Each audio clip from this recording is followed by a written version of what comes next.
Student learner YouTube চ্যানেলে তোমাদের সকলকে স্বাগত জানাই। আজ আমাদের আলোচ্য বিষয় পঞ্চম শ্রেণীর সমস্ত বিষয়ের প্রথম পর্যায়ক্রমিক মূল্যায়নের একটা উত্তর সহ নমুনা প্রশ্নপত্র অর্থাৎ সাজেশন ভিত্তিক প্রমুখ নিয়ে। তোমরা এই ভিডিওটিতে বাংলা, গণিত, ইংরেজি, আমাদের পরিবেশ সমস্ত বিষয় একত্রে পাচ্ছ। তোমরা ভিডিওটি প্রথম থেকে শেষ অবধি সম্পূর্ণ দেখবে। এক, সঠিক উত্তরটি বেছে নিয়ে লেখো। 1×6 = 6। 1-এর 1, মিনার বলতে বোঝানো হয় সৌধ, রাস্তা না গির্জাকে। সঠিক উত্তর হবে সৌধ। 1-এর 2, পিলপে গাড়ি হলো ঘোড়ায় টানা, হাতিতে টানা না গরুতে টানা গাড়ি। সঠিক উত্তর হবে ঘোড়ায় টানা গাড়ি। 1-এর 3, যার যত ফরমাস সব তুমি করো। ফরমাস মেনে কাজ করেছে অবনী, শ্যামী না বিমলা। সঠিক উত্তর হবে বিমলা। 1-এর 4, কুচকুচে কালো এটি হলো ক্রিয়া বিশেষণ, বিশেষণের বিশেষণ না নাম বিশেষণ। সঠিক উত্তর হবে বিশেষণের বিশেষণ। 1-এর 5, ষষ্ঠ শব্দের সন্ধি বিচ্ছেদটি হলো তালবের স দন্ত সয়হসন্ত যুক্ত ঠ না মূর্ধন্য স মূর্ধন্য সয়হসন্ত যুক্ত ঠ না মূর্ধন্য স মূর্ধন্য সয়হসন্ত যুক্ত থ। সঠিক উত্তর হবে মূর্ধন্য স মূর্ধন্য সয়হসন্ত যুক্ত থ। 1-এর 6, শীতের প্রখর ভোরে প্রত্যুষে না সকালে। সঠিক উত্তর হবে প্রত্যুষে। 2, নিচের প্রশ্নগুলির যথাযথ উত্তর দাও। 1×6 = 6। 2-এর 1, গল্পগুলো কবিতায় গল্পগুলো শত্রু বলেছে কাকে? উত্তর, যেসব ছোটরা গল্পগুলোর ডাকে আসবে না তারা গল্পগুলোর শত্রু হবে। 2-এর 2, সন্ধি বিচ্ছেদ করো সজ্জন। সজ্জন শব্দটির সন্ধি বিচ্ছেদ করলে পাওয়া যাবে সৎ যুক্ত জন। 2-এর 3, জওয়ানদের ঘাঁটি কোথায় ছিল? উত্তর, লাদাখের বরফে ঢাকা নির্জন জায়গাতে জওয়ানদের একটা ঘাঁটি ছিল। 2-এর 4, ডুলং নদীর আদিবাসী নাম কি ছিল? উত্তর, দরঙ্গারা। 2-এর 5, সকর্মক ক্রিয়া কাকে বলে? উদাহরণ দাও। উত্তর, যে ক্রিয়ার একটি বা একের বেশি কর্ম থাকে তাকে বলা হয় সকর্মক ক্রিয়া। যেমন আমি ভাত খাই, এই বাক্যের খাই সকর্মক ক্রিয়া। 2-এর 6, বিমলার ছোট মেয়ের নাম কি? উত্তর, অবনী।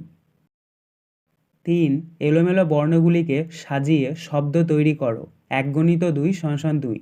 3-এর 1, বর্গীয় জ ক্ষয়হস্যু বয়হস্যই আ। এই বর্ণগুলিকে যদি আমরা সঠিকভাবে সাজাই তাহলে পাবো আজগুবি। 3-এর 2, থয়াকার প রয় দীর্ঘ ক। এই বর্ণগুলিকে যদি আমরা সঠিকভাবে সাজাই তাহলে পাবো রূপকথা। 4, নিচের প্রশ্নগুলির উত্তর দাও। 2×3 = 6। 4-এর 1, হাবুকে দারোগাবাবু কী পরামর্শ দিয়েছিলেন? সেটি তার পছন্দ হয়নি কেন?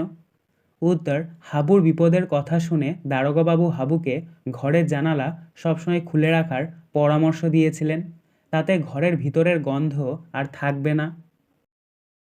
দারোগাবাবুর দেওয়া পরামর্শ তার পছন্দ হয়নি কারণ ঘরের জানালা খোলা রাখলে তার পোষা 150 পায়রা উড়ে যেতে পারে। 4-এর 2, বুনো হাঁসগুলি কোন দিকে উড়ে যাচ্ছিল? একটা বুনো হাঁস দল ছেড়ে নিচে নেমে যাচ্ছিল কেন? উত্তর, বুনো হাঁসগুলি উত্তর দিকে উড়ে যাচ্ছিল। একটা বুনো হাঁসের ডানায় জখম হয়েছিল তাই সে দল ছেড়ে নিচে নেমেছিল। 4-এর 3, বিসর্গ সন্ধি কাকে বলে? উদাহরণ দাও। উত্তর, প্রথম শব্দের শেষে অবস্থিত বিসর্গের সঙ্গে পরের শব্দটি শুরুতে থাকা স্বরধ্বনি বা ব্যঞ্জনধ্বনি যুক্ত হলে সন্ধির ফলে তা নতুন শব্দে অন্য ধ্বনিতে রূপান্তরিত হয়, একেই আমরা বিসর্গ সন্ধি বলে থাকি। উদাহরণ, অধ যুক্ত মুখ = অধোমুখ। 1, সঠিক উত্তরটি বেছে নিয়ে লেখো। 1×6 = 6। 1-এর 1, দুটি তল যেখানে মেশে সেখানে তৈরি হয় সরলরেখা, বক্ররেখা না সমরেখা। সঠিক উত্তর হবে সরলরেখা। 1-এর 2, মৌলিক জোড় সংখ্যাটি হলো 1, 2 না 3। সঠিক উত্তর হবে 2। 1-এর 3, যখন ঘড়িতে 9টা বাজে তখন ঘন্টার কাঁটা ও মিনিটের কাঁটার মধ্যে কোণ থাকে 60 ডিগ্রি, 90 ডিগ্রি না 120 ডিগ্রি। সঠিক উত্তর হবে 90 ডিগ্রি। 1/4 লসাগু কথাটির পূর্ণ রূপ হল লঘিষ্ঠ সাধারণ গুণনীয়ক, গরিষ্ঠ সাধারণ গুণনীয়ক না লঘিষ্ঠ সাধারণ গুণিতক? সঠিক উত্তর হবে লঘিষ্ঠ সাধারণ গুণিতক। 1/5 24-এর মৌলিক উৎপাদক আছে 2, 3 না 4টি? সঠিক উত্তর হবে 2টি। 1/6 ভাজক ভাগশেষের চেয়ে বড়, ছোট না সমান? সঠিক উত্তর হবে বড়। 2 নিচের যে কোনো 4টি প্রশ্নের উত্তর দাও। 2 × 4 = 8। 2-1 3টি ঘন্টা একসঙ্গে বাজার পর যথাক্রমে 15, 20 ও 25 মিনিট অন্তর বাজে। কতক্ষণ পরে ঘন্টাগুলি আবার একসঙ্গে বাজবে? উত্তর, এগুলোকে তোমাদেরকে লসাগু করতে হবে। 15টাকে যদি আমরা উৎপাদকে বিশ্লেষণ করি তাহলে পাবো 3 × 5। 20কে যদি আমরা উৎপাদকে বিশ্লেষণ করি তাহলে পাবো 2 × 2 × 5 এবং 25টাকে যদি আমরা উৎপাদকে বিশ্লেষণ করি তাহলে পাবো 5 × 5। তাহলে এখানে আমরা নিচে লিখব 15, 20 ও 25 এর লসাগু 5 × 5 × 2 × 2 × 3 এবং এগুলোকে যদি আমরা গুণ করি 5 × 5 = 25, 25 × 2 = 50, 50 × 2 = 100 এবং 100 × 3 = 300। তাহলে এক্ষেত্রে আমাদের লসাগুটা বেরোলো 300। এবার যেহেতু এখানে 15 মিনিট করে বলেছে আর এখানে ঘন্টা বলেছে, আমরা জানি 1 ঘন্টা = 60 মিনিট, তাই এখানে আমরা 300কে 60 দিয়ে ভাগ করে নেব। 300কে 60 দিয়ে যদি আমরা ভাগ করি তাহলে পাবো 5। অতএব আমরা উত্তরটা লিখে নেব 5 ঘন্টা পর ঘন্টাগুলি আবার একসঙ্গে বাজবে। 2-2 বাবা ও ছেলের বর্তমান বয়সের সমষ্টি 60 বছর। 20 বছর পর তাদের বয়সের সমষ্টি কত হবে? উত্তর, 20 বছর পর তাদের বয়সের সমষ্টি হবে = 60 + 20 + 20। দেখো 20 বছর পর বাবার বয়সটাও বাড়বে এবং ছেলের বয়সটাও বাড়বে, তাই 2 বার 20 20 যোগ হচ্ছে। তাহলে 60, 20 আর 20 যোগ করলে হচ্ছে 100, তাই উত্তর হবে 100 বছর। 2-3 রেখাংশ ও রশ্মির পার্থক্য লেখো। উত্তর, তোমরা প্রথমে দুটো বক্স করে নেবে। বাঁ দিকের ওপরে লিখবে রেখাংশ, ডান দিকের ওপরে লিখবে রশ্মি। রেখাংশের নিচে 1 নাম্বার দিয়ে লিখবে রেখাংশের 2টি প্রান্তবিন্দু আছে। রশ্মির নিচে 1 নাম্বার দিয়ে লিখবে রশ্মির 1টি প্রান্তবিন্দু আছে। আবার রেখাংশের নিচে 2 নাম্বার দিয়ে লিখবে রেখাংশের নির্দিষ্ট দৈর্ঘ্য আছে। আবার রশ্মির নিচে 2 নাম্বার দিয়ে লিখবে রশ্মির নির্দিষ্ট দৈর্ঘ্য নেই। আবার রেখাংশের নিচে 3 নাম্বার দিয়ে লিখবে দুটি নির্দিষ্ট বিন্দু দিয়ে একটি রেখাংশ আঁকা সম্ভব। আর রশ্মির নিচে 3 নাম্বার দিয়ে লিখবে দুটি নির্দিষ্ট বিন্দু দিয়ে দুটি রশ্মি আঁকা সম্ভব। 2-4 60,525 দিনে কত বছর, কত মাস, কত দিন? উত্তর, এটাকে আমাদেরকে ভাগ করতে হবে। আমরা জানি 1 বছর = 365 দিন, তাই 60,525কে প্রথমে 365 দিয়ে ভাগ করবে। এখানে ভাগফল আমাদের বেরোবে 165 বছর আর ভাগশেষ বেরোবে 300 দিন। এবার আমরা 300 যে দিনটা আছে সেটাকে আবার 30 দিয়ে ভাগ করব, কারণ আমরা জানি 1 মাস = 30 দিন। তো 300কে যদি আমরা 30 দিয়ে ভাগ করি তাহলে পাবো 10 মাস। অতএব আমরা উত্তরটা লিখে নেব 60,525 দিনে 165 বছর 10 মাস। 2-5 সর্বাধিক কতজনের মধ্যে 22টি গোটা লিচু ও 66টি কালো জাম সমান ভাগে ভাগ করা যাবে? উত্তর, এগুলো তোমাদেরকে কি করতে হবে? গসাগু করতে হবে। যেহেতু সর্বাধিক বলেছে অর্থাৎ সবচেয়ে বেশি, বেশি বললে সবসময় কি করতে হয়? গসাগু। তাই আমরা 22 ও 66 এর গসাগু হচ্ছে 22। অতএব সর্বাধিক 22 জনের মধ্যে 22টি গোটা লিচু ও 66টি কালো জাম সমান ভাগে ভাগ করা যাবে। দেখো 22 আর 66-র গসাগু 22 এই কারণেই হলো কারণ এই দুটোই হচ্ছে 22 দিয়ে ভাগ যাচ্ছে। 22 একে 22 আর 22 3 66। 2-6 5 অঙ্কের ক্ষুদ্রতম সংখ্যা 3 অঙ্কের বৃহত্তম সংখ্যা থেকে কত বড়? উত্তর, এটাকে তোমাদেরকে বিয়োগ করতে হবে। প্রথমে লিখবে 5 অঙ্কের ক্ষুদ্রতম সংখ্যা = 10,000, তার নিচে লিখবে 3 অঙ্কের বৃহত্তম সংখ্যা = 999। এবার তোমরা এটাকে কী করবে? বিয়োগ করে নেবে। নিচে লিখবে 10,000 বিয়োগ 999। তো 10,000 থেকে যদি আমরা 999 বিয়োগ করি তাহলে পাবো 9,001। এর সঠিক উত্তর হবে 9,001। 3 নিচের প্রশ্নগুলির উত্তর দাও যে কোনো দুটি। 3 × 2 = 6। 3-1 সুনীলবাবু তার 6 মাসের আয় দিয়ে 7 মাসের খরচ চালান। তার মাসিক খরচ 2,940 টাকা হলে তার মাসিক আয় ও সঞ্চয় কত টাকা? উত্তর, সুনীলবাবুর 1 মাসের খরচ = 2,940 টাকা। তার নিচে লিখবে সুনীলবাবুর 7 মাসের খরচ = 7 × 2,940। 7কে যদি আমরা 2,940 দিয়ে গুণ করি তাহলে পাবো 20,580 টাকা। সুতরাং সুনীলবাবুর 6 মাসের আয় 20,580 টাকা। তার নিচে লিখবে অতএব সুনীলবাবুর মাসিক আয় 20,580 ভাগ 6। 20,580কে যদি আমরা 6 দিয়ে ভাগ করি তাহলে পাবো 3,430 টাকা। এবং নিচে আমরা লিখব সুনীলবাবুর মাসিক সঞ্চয় 3,430 বিয়োগ 2,940। তো 3,430 থেকে যদি আমরা 2,940 বিয়োগ করি তাহলে পাবো 490 টাকা। 3-2 দুটি সংখ্যার যোগফল 2,420 এবং তাদের বিয়োগফল 1,224 হলে সংখ্যা দুটি কী কী? উত্তর, তোমাদেরকে কী করতে হবে, সংখ্যাগুলো যোগ করতে হবে, তারপরে কিন্তু বিয়োগ করতে হবে। দেখো 2,420 যোগ 1,224কে যদি আমরা যোগ করি তাহলে পাবো 3,644। এবার আমরা 3,644কে 2 দিয়ে ভাগ করে নেবো, কারণ এখানে দুটি সংখ্যা বলেছে। তো 3,644কে যদি আমরা 2 দিয়ে ভাগ করি তাহলে পাবো 1,822। তাহলে নিচে আমরা লিখব অতএব একটি সংখ্যা সমান সমান 1,822। এবার তার নিচে লিখব অপর সংখ্যা সমান সমান 1,822 বিয়োগ 1,224। অর্থাৎ 1,822কে যদি আমরা 1,224 দিয়ে বিয়োগ করি তাহলে অপর সংখ্যা বেরিয়ে যাবে, এবং এটাকে যদি আমরা বিয়োগ করি তাহলে বিয়োগ ফলটা পাবো 598। তাহলে একটি সংখ্যা হচ্ছে 1,822 আর একটি সংখ্যা হচ্ছে 598। 3-3 75 লিটার কেরোসিন তেল ও 25 লিটার পেট্রোল সমান মাপের টিনে এমনভাবে ভর্তি করে রাখতে হবে যাতে দু প্রকার তেল মিশে না যায়। কমপক্ষে কতগুলি টিনে তা করা যাবে? প্রতি টিনে কত লিটার তেল ধরবে? উত্তর, প্রথমে তোমরা লিখবে 75 সমান সমান 75কে যদি আমরা ভাঙি মৌলিক উৎপাদকে বিশ্লেষণ করি তাহলে পাবো 3 গণিত 5 গণিত 5। তারপরে তোমরা লিখবে 25 সমান সমান 25টাকে যদি আমরা মৌলিক উৎপাদকে ভাঙি তাহলে পাবো 5 গণিত 5। তার নিচে তোমরা লিখবে 75 ও 25 এর গসাগু সমান সমান 5 গণিত 5 সমান 25। এবার তোমরা 75 আর 25 যোগ করে নেবে। 75 আর 25 যোগ করলে হচ্ছে 100। এবার সবশেষে তোমরা কি করবে, 100কে 25 দিয়ে ভাগ করে নেবে। 100কে 25 দিয়ে যদি আমরা ভাগ করি তাহলে পাবো 4। কারণ দেখো 75 আর 25 যোগ করলে হচ্ছে 100, টোটাল 100। আর এখানে আমাদের গসাগু কত বেরোলো 25, তাই 100কে আমরা 25 দিয়ে ভাগ করছি। 100কে 25 দিয়ে ভাগ করে হচ্ছে 4। অতএব আমরা উত্তরটা লিখে নেব কমপক্ষে 4টি টিনে তা করা যাবে। তার নিচে লিখব প্রতিটি টিনে 25 লিটার তেল ধরবে। Section A, reading comprehension, seen 1. Read the text carefully and answer the following question below. অর্থাৎ এখানে তোমাদেরকে একটা প্যাসেজ দিয়ে দেওয়া হয়েছে, এই প্যাসেজটাকে ভালো করে পড়ে নিতে হবে এবং নিচে যে প্রশ্নগুলো থাকবে সেই প্রশ্নগুলোর উত্তর এই প্যাসেজ থেকে খুঁজে নিয়ে লিখতে হবে। Gandhiji visited different places to collect funds for India's freedom struggle. Once he visited Orissa. There he met an old woman. She could not stand straight.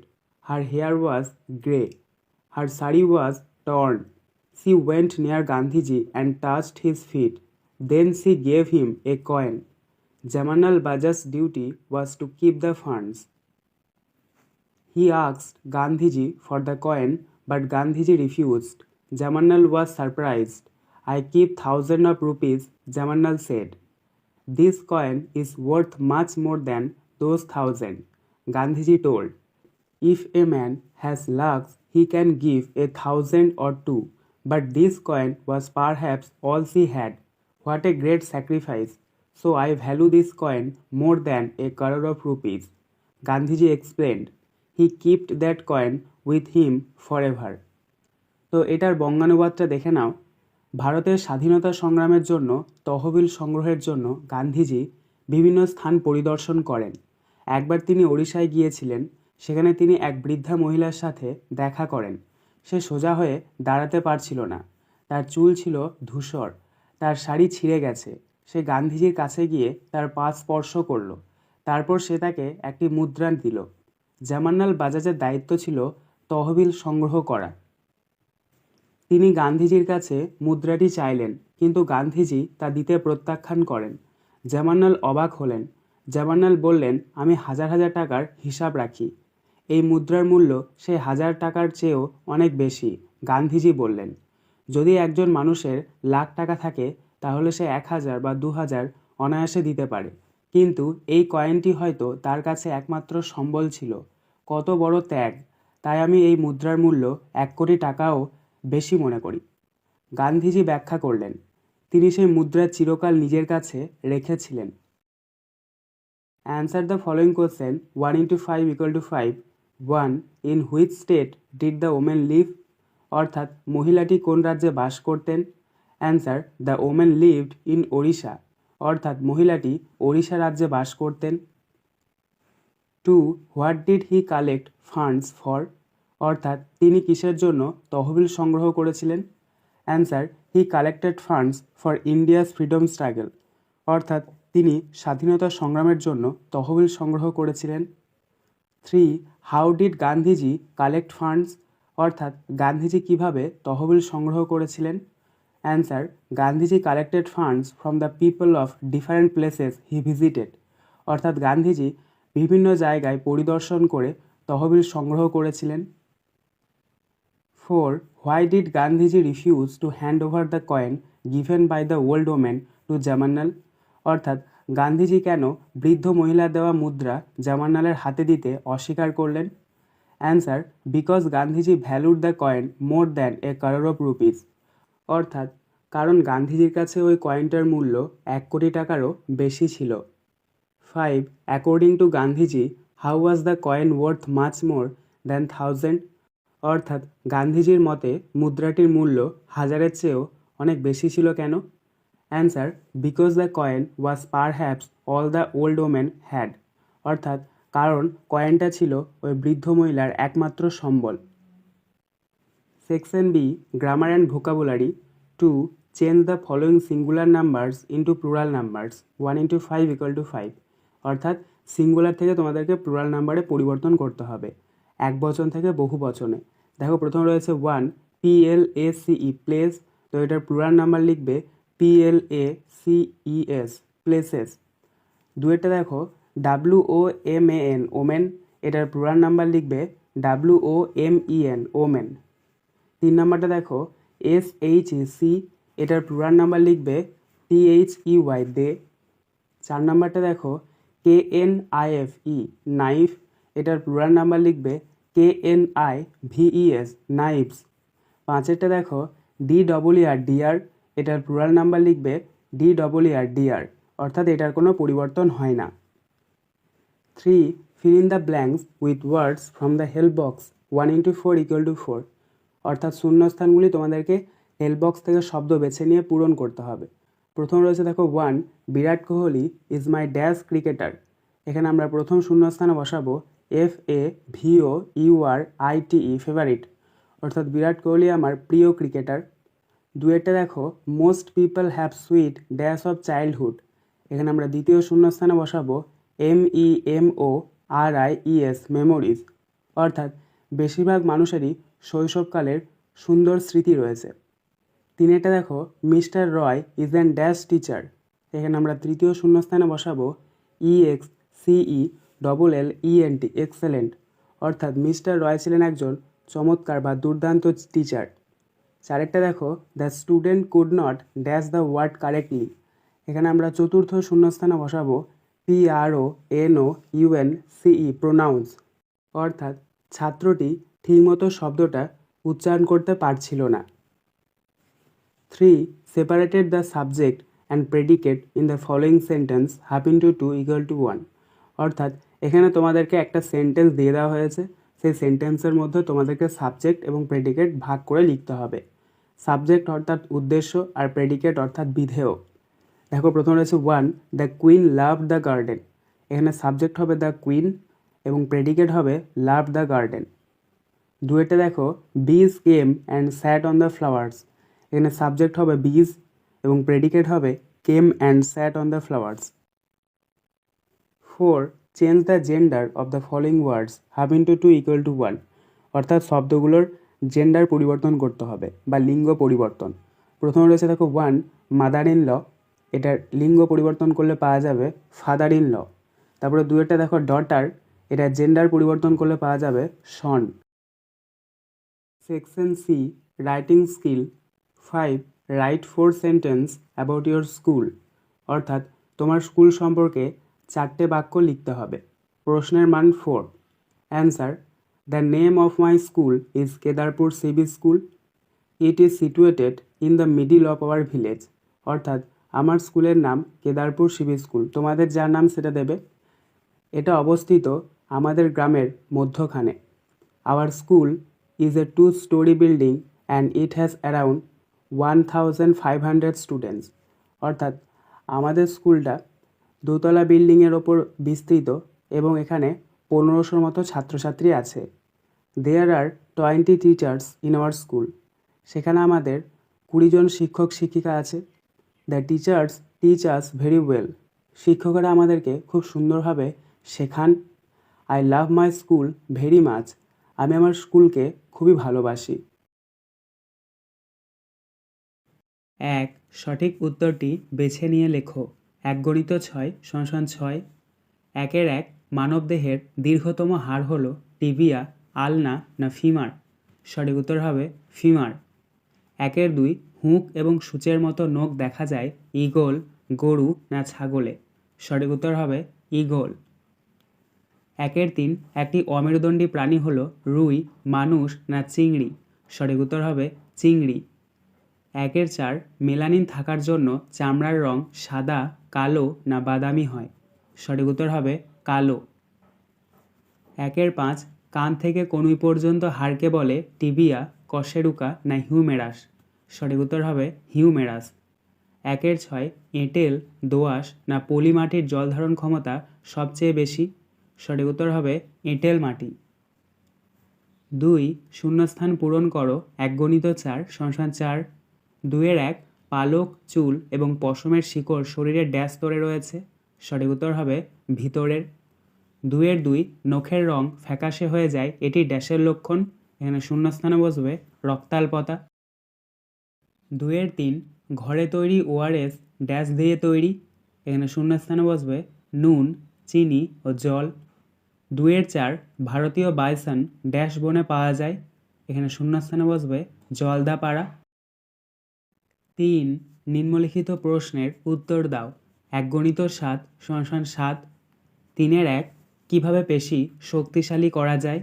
উত্তর মাছ, মাংস, ডিম, মাশরুম, ডাল, সোয়াবিন প্রভৃতি প্রোটিন জাতীয় খাদ্য গ্রহণ, লেবু ও অন্যান্য ফল খেলে পেশি শক্তপোক্ত ও মজবুত হবে। নিয়মিত ব্যায়াম করলে মাঝে মাঝে হাত ও পা টান টান করে ছেড়ে দিলে পেশি লম্বায় বাড়ে ও মজবুত হয়। 3-2 কোন রাসায়নিক জলকে বিশুদ্ধ করে এবং দূষককে ভেঙে দেয়? উত্তর পটাশিয়াম পারম্যাঙ্গানেট।